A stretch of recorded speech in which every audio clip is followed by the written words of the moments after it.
పట్టణ ప్రజలారా, CPML new democracy ఆధ్వర్యంలో ఈ తుఫాను మూలంగా నష్టపోయినటువంటి ప్రాంతాన్ని మొత్తం కూడా పరిశీలన చేశాం. మా పరిశీలనలో తేలింది ఏమిటంటే, దీనికి ప్రకృతి వైపరీత్యాల కారణం కాదు, ప్రభుత్వం వైఫల్యం చెందింది.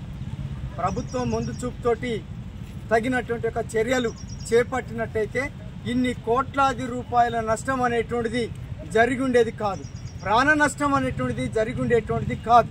అందుకోసం దీనికి బాధ్యత ప్రభుత్వం, ముఖ్యంగా జిల్లాలో ఉండేటువంటి 3 మంత్రులు బాధ్యత వహించాలని చెప్పి మేము సిపిఎంఎల్ న్యూ డెమోక్రసీగా డిమాండ్ చేస్తున్నాం. తక్షణమే వీరిని ఆర్థికంగా ఆదుకోవాల్సిందిగా మేము కోరుతున్నాం.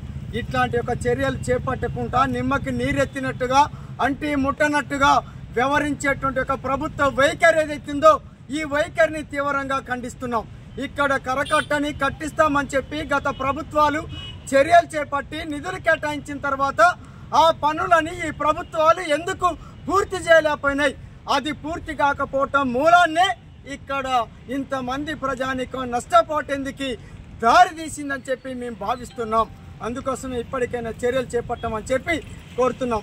లేని ఎడల ఈ జిల్లాలో ఉండేటువంటి ఒక రాజకీయ పార్టీలన్నింటినీ ఐక్యం చేసి ప్రజలందరినీ ఒక దగ్గరికి చేరవేసి ప్రభుత్వం యొక్క ప్రజా వ్యతిరేకమైనటువంటి ఒక తుఫాన్లో వైఫల్యత చెందినటువంటి ఒక విషయాన్ని అయితేనే ప్రజల దృష్టికి, ప్రభుత్వం దృష్టికి తీసుకొస్తాం.